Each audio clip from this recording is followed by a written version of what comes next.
Twice, America built this truck, and twice, America let it die. The first time, it was a workhorse so overbuilt that loggers, miners, and the US Army trusted it to drag loads nothing else could move. By the 1950s, that Sterling was gone. But the story was not over. Someone resurrected the badge and bolted it onto a different machine. The first Sterling traces back to Milwaukee, 1907. William Sternberg built trucks at the very dawn of the industry, when most freight in America still moved behind horses. His company carried his name. The Sternberg Motor Truck Company turned out heavy machines in a city of breweries and machine shops, a place where iron and ambition both came cheap. His trucks were cab-over designs, the engine tucked beneath the driver, offered in sizes from 1 ton up to 5. That was serious capacity for the era. While other early builders chased the passenger car boom, Sternberg went the other way. He built for weight. He built for the jobs nobody else wanted, the hauls that broke lighter machines and left them stranded in the mud. Therefore, his trucks found a home in the hardest corners of American industry. Loggers needed something that could drag timber off unpaved grades, the kind of work where an engine's strain carried through the trees before the truck ever came into view. Quarries needed a frame that would not fold under a load of stone. Sternberg gave them both, and word moved through the trades the way it always did, one ruined competitor's truck at a time. But the thing that nearly ended the company had nothing to do with engineering. As the war turned German-sounding names into liabilities across America, a truck company called Sternberg, run by a man of German descent, suddenly carried a brand that could sink it. So Sternberg made a quiet, calculated decision. He kept the shape of his name, the rhythm of it, the same opening letters, but stripped out what marked it as German. Sternberg became Sterling. The change cost him his own name on the building. It saved the company. It was a fitting start for what the brand would become. From its earliest years, this was a machine defined by a kind of stubbornness, a refusal to bend in the ways everyone expected. The country was telling Sternberg to disappear. He found a way to stay, under a name that happened to sound like something solid and valuable, which was exactly the reputation his trucks were building in the field. By the close of the war, Sterling was no longer a small regional builder. It had survived its first brush with extinction, and the engineering it was about to double down on would make a Sterling impossible to mistake for anything else on the road, starting with one stubborn choice every rival was racing to abandon. That choice was chain drive. By the 1920s, most truck builders were moving to enclosed shaft drive, cleaner, quieter, easier to maintain. Sterling looked at the same technology and refused it. For the loads its customers hauled, the company believed exposed chains delivered raw pulling force that a drive shaft could not match, and could be replaced in the field with hand tools instead of a trip back to the shop. So, while the rest of the industry walked away from chain drive, Sterling kept building it, long past the point where it had become a relic everywhere else. It was the same instinct that ran through the whole truck. Sterling reinforced its frame rails with hardwood, lining the steel with timber to absorb the shock and flex of brutal terrain. On paper, it sounded primitive. In the field, it worked. A frame that could give a little under a shifting load was a frame that did not crack, and a Sterling that did not crack was a Sterling that came home. Therefore, the company built a reputation. The slow way, one job site at a time. The most distinctive piece of engineering carried a name most drivers never knew: the Krone high-friction differential, paired with Sterling's dual-chain tandem rear end. It gave the truck a crude form of limited slip decades before the term meant anything to most people. A Sterling could sit with one drive wheel spinning on ice or sunk in slick mud and still send power to the wheels that had grip. Where a lesser truck would dig itself into a hole and quit, the Sterling would claw its way out, chains biting, the whole drivetrain groaning under the strain. But the test that mattered most came not from industry, it came from war. When America needed standardized military trucks for the First World War, the Army turned to a short list of manufacturers to build the Liberty truck, a single rugged design produced to a common blueprint. Sterling made the list. It turned out hundreds of Liberty trucks under government contract, machines that hauled men and material across ground that had no roads worth the name. For a company barely a decade old, building under a brand new name, it was proof of the highest kind. The US military had looked at every truck builder in the country and decided Sterling was one of the few it could trust. And here is the thread worth holding on to, because it explains everything that comes later. By the 1920s and 30s, the badge was almost beside the point. A Sterling announced itself in the way it was built, in the exposed chains, the wood buried in the frame rails, and the sheer way it pulled. The brand was not a label stuck on the side.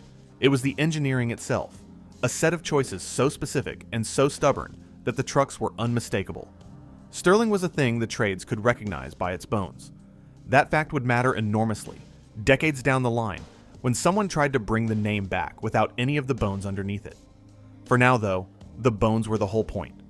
While flashier companies came and went, chasing trends and folding when the trends moved on, Sterling kept doing the one thing it did better than almost anyone. It built trucks that refused to quit. And that single-minded reputation was about to carry the company into its strongest decades, hauling the timber, the stone, and the steel that built modern America. The decades between the wars were Sterling's golden run. The American economy was building itself in steel and timber and poured concrete, and every one of those industries needed trucks that could take a beating and keep working. Sterling sold exactly that. In the logging country of the Pacific Northwest, Sterling's became a fixture, dragging old-growth timber down mountain grades that would have shaken a lighter truck apart. In the quarries and the mines, they hauled stone and ore on frames built to outlast the work itself. On the construction sites of a growing country, they carried the raw weight of everything going up. Sterling had found its place, and it owned it. Not the biggest builder in America, never that, but the one a certain kind of operator trusted when the job was genuinely punishing. Therefore, the company grew the way a specialist grows, by deepening its hold rather than broadening its reach. In 1932, in the teeth of the Great Depression, Sterling did something that took nerve. It acquired the La France Republic Corporation, absorbing another truckmaker's engineering and dealer network at the exact moment most companies were fighting just to stay open. It was an aggressive move from a company that, only 15 years earlier, had been scrambling to survive a name. By the mid-1930s, the expanded Sterling was building cab-over designs with tilting cabs for easier access to the engine, a genuinely forward-looking touch from a builder usually known for holding the line on old ideas. But Sterling's deepest proof of worth came, once again, from war. When the Second World War pulled American industry into the largest military buildup in history, Sterling did what it had done a generation before. It built for the government. From its plant in West Allis, Wisconsin, the company turned out heavy and specialized vehicles for the war effort, the kind of brutal, oversized machines the military needed for moving equipment that ordinary trucks could not touch. Sterling spent the war doing what it had always done, only now the stakes were national survival. The chains, the reinforced frames, the refusal to build anything fragile, all of it was suddenly exactly what the moment demanded. And here Sterling reached the summit. A company that started in a Milwaukee machine shop, that had survived an identity crisis and a depression, now stood as one of the trusted names in American heavy trucking. Its trucks worked in the woods, in the mines, on the battlefield. Its engineering was respected by the people hardest to impress, the operators who actually had to run the things until they broke, and who found that a Sterling broke later than almost anything else. The badge meant something. It had been earned the hard way. Over 40 years of hauling the loads nobody else wanted, and by the end of the war, that reputation was as solid as the trucks themselves. But the American truck industry was about to change in ways a stubborn specialist from Milwaukee was poorly equipped to survive. The giants were consolidating and getting bigger, and the very focus that had made Sterling great, its narrow fixation on the heaviest, hardest work, was about to leave it exposed. Toughness had built the company. Toughness alone could not save it. The first death was coming. The trouble was arithmetic. After the Second World War, building trucks became a game of scale. The big manufacturers could spread the soaring cost of engineering, tooling, and dealer networks across tens of thousands of units a year. Sterling could not. It had always been a low-volume builder, turning out specialized heavy trucks for customers who valued toughness over price. In the pre-war world, that was a viable place to stand. In the post-war world, it was a trap. Every truck Sterling built cost more to make than the same truck coming off a competitor's larger line, and there was no way for a company of Sterling's size to close that gap. Therefore, the options narrowed, the way they always do for a specialist caught in a consolidating industry. Sterling could not get bigger fast enough to compete on cost. It could not abandon the heavy, low-volume work that was its entire identity. and it did not have the capital to buy its way out of the squeeze. The company that had survived a name change and a depression was running out of room to maneuver, and the people running it knew it. So in 1951, Sterling did the only thing left. It sold. The White Motor Company, a far larger truck builder, acquired Sterling on the 1st of June, 1951.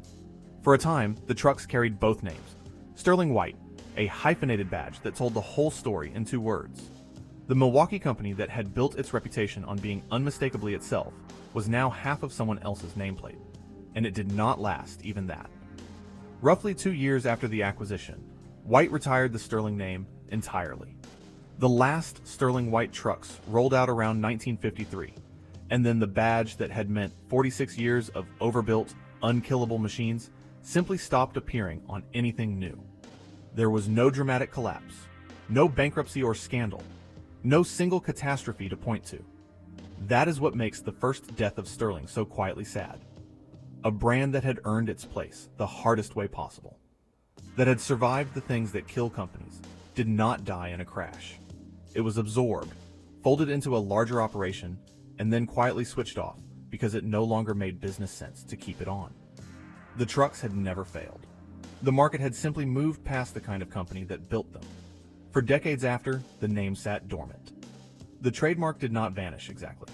It passed through White Motor, and then through White's own absorption into the larger machinery of the American truck industry, drifting from one corporate owner to the next as companies merged and were swallowed in turn. But it built nothing. It badged nothing.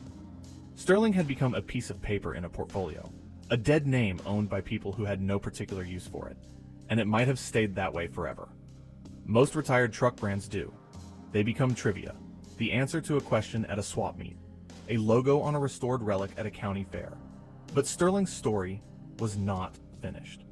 Because nearly half a century after the last Sterling White rolled off the line, a very different kind of company, for reasons that had nothing to do with logging or mining or the things Sterling had been, went looking for an old American truck name to put on something new.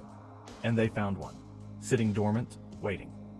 In 1997, the Freightliner Corporation, by then owned by the German giant Daimler-Benz, bought the heavy truck division of Ford Motor Company. Ford was getting out of the big truck business, and the deal handed Freightliner a ready-made product line. The Ford Louisville and Aeromax, solid conventional trucks already running on American highways. There was just one problem. The sale did not include the right to use Ford's Blue Oval. Freightliner had the trucks, but not the name to put on them. Therefore, they needed a badge. And rather than invent something from scratch, Daimler went looking through the graveyard of dead American truck brands for a name with history, a name that sounded like heritage. They found Sterling, dormant for more than 40 years, the trademark finally within reach. In 1998, they brought it back. But here is where the thread from earlier pays off. The original Sterling was a truck the trades could recognize by its bones, by the chains and the wood and the way it pulled. This new Sterling had none of that. It was a Ford underneath, wearing an oval S badge that Daimler had shaped specifically to fit the empty mounting points where Ford's Blue Oval used to sit. The new owners did not resurrect Sterling's engineering. They could not.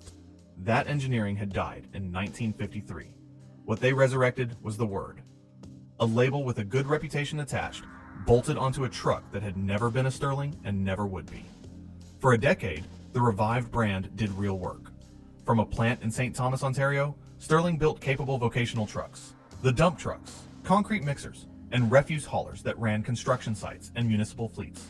They were not bad trucks, but they were positioned in an impossible spot, slotted between Freightliner and Western Star inside Daimler's own lineup, competing for the same buyers as their corporate siblings. Sterling never carved out a reason to exist that Freightliner could not already satisfy. Year after year, it captured only a fraction of Freightliner's sales, a junior member of a family that did not really need it. So when the economy turned hard at the end of the 2000s and Daimler examined every corner of its operation, Sterling was an obvious cut.